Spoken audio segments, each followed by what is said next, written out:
Mais quand tu as reçu Seigneur Jésus-Christ, si tu les servent en vérité et en esprit, il n'y a pas de condamnation. Personne ne peut te condamner. Personne ne peut te condamner. Personne ne peut te dire, tu es en train de rire pourquoi. Personne ne peut te dire, tu es en train de réussir pourquoi. Personne ne peut te dire, tu es en train d'aller en avant pourquoi. Parce que personne n'a le droit de te condamner. Personne n'a le droit de te condamner. Parce que Christ a déjà payé le prix. Parce que Christ, il a déjà payé le prix. Il n'y a pas de condamnation. Ton oncle ne peut pas te maudire, ou ta mère ne peut pas te maudire, ou celle-là, le monde de l'ennemi ne peut pas te maudire. Au moins que tu as raison. Si tu as raison, les condamnations, c'est nul et sans effet. Les condamnations, c'est nul et sans effet. Les paroles, c'est nul et sans effet. Parce que Christ, il a déjà payé le prix, même dans ta vie, dans tout ce qui est en toi, dans tout ce que tu fais là. Christ a déjà payé le prix. Et le prix, c'était son sang. Le prix, c'était son sang. Il a versé son sang à la croix de Golgotha pour que ta vie puisse être changée, pour que personne ne puisse te condamner, bien-aimé dans le Seigneur. Colossiens 2,14, la Bible est en train de nous dire, on va lire ça au nom de notre Seigneur Jésus-Christ. Colossiens 2,14, qu'est-ce que la Bible déclare?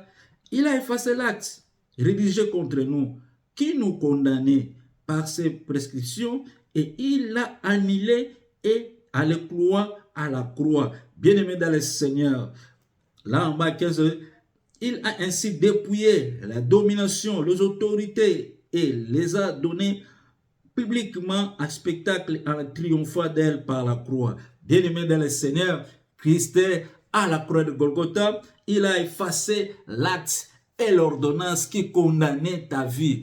Il a effacé l'acte et l'ordonnance qui condamnait ta maison. Il a effacé l'acte et l'ordonnance qui condamnait la vie de tes enfants.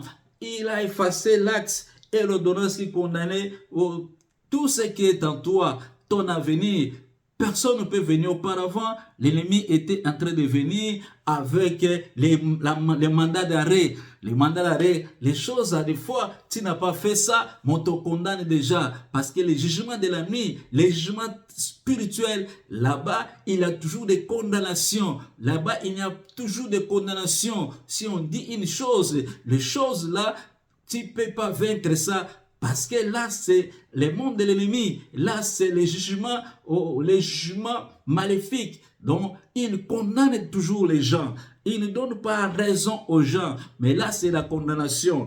Mais qu'est-ce que Christ a fait? La Bible est en train de nous dire, à la croix de Golgotha, il a effacé l'acte et l'ordonnance qui condamnait ta vie. C'est pour cela, bien-aimé dans le Seigneur, même dans ce monde, si les militaires ou les policiers viennent pour t'arrêter, ils viennent avec des mandats d'arrêt qui ont eu l'ordre de venir pour t'arrêter. Maintenant, ces mandats d'arrêt-là, ces mandats d'arrêt qu'on les donne pour venir t'arrêter, Christ a fait quoi? Il a pris ça, il a déchiré ça, il a effacé ça à la croix, c'est la croix. Donc l'ennemi, il n'a pas le droit, il n'a pas ces mandats-là pour venir, pour t'arrêter. Parce que Christ, il a déjà payé le prix pour toi. Et qu'est-ce que la Bible déclare? Il a ainsi dépouillé les dominations et les autorités en les donnant publiquement un spectacle, un triomphant d'elle par la croix.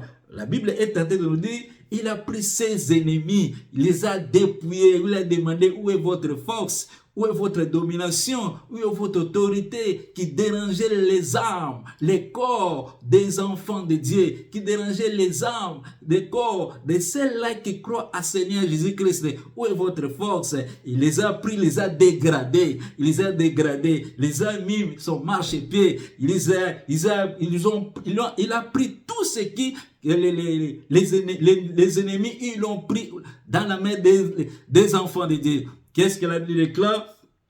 Christ les a dépouillés. Cela veut dire, à la croix de Golgotha, cette œuvre-là, tu n'as pas droit de craindre encore. Tu n'as pas droit de craindre encore. Tu as droit seulement de mettre ta tête en haut. Tu as droit seulement de marcher la tête en haut. De faire des choses et que ces choses-là, que ça puisse aller en avant. Voilà, bien-aimés dans le Seigneur. Et qu'est-ce qui était passé encore? Quand Christ avait ressuscité, la Bible est en train de nous dire, Matthieu 28, 18. Qu'est-ce que la Bible nous dit? Matthieu 28, 18. La Bible nous dit quoi? On va lire ça au nom de notre Seigneur Jésus-Christ de Nazareth. Jésus approcha et leur dit, tout pouvoir m'a été donné dans les ciels et sur la terre. Tout pouvoir m'a été donné dans les ciels et sur la terre.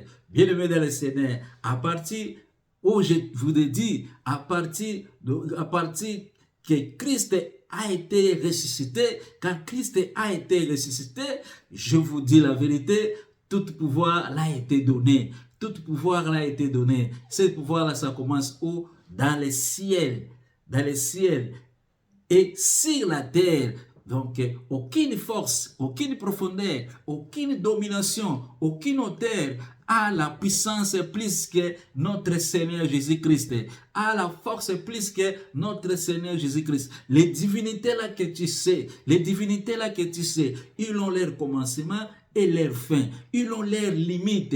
Mais notre Seigneur Jésus-Christ, il n'a pas ni commencement, il n'a ni commencement, ni fin. Il n'a ni commencement, ni fin. Il est le créateur incréé. Il tient la clé de toutes choses. Et la Bible est en train de nous dire, dans Colossiens 2:9, qu'est-ce que la Bible est en train de nous dire? On va lire ça au nom de notre Seigneur Jésus-Christ de Nazareth. Qu'est-ce que la Bible nous dit?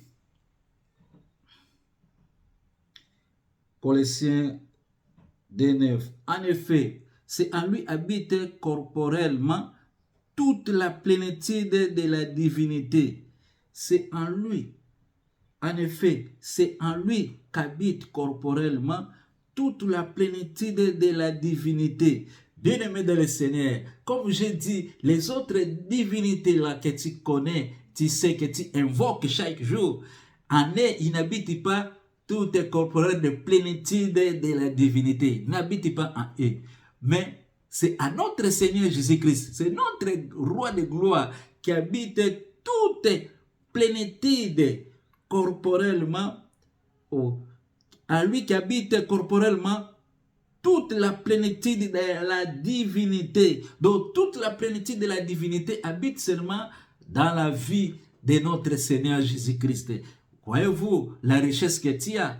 Voyez-vous la richesse que tu as? La richesse que tu as, bien-aimé dans le Seigneur, c'est notre Seigneur Jésus qui est le roi des rois et le Seigneur des seigneurs. Et les autres divinités, il sait aussi, notre Seigneur Jésus-Christ, elle est tout puissant, elle est roi de gloire. Il peut nier, mais il sait dans leur cœur parce qu'elles sont des pères de mensonges. Il connaît très bien.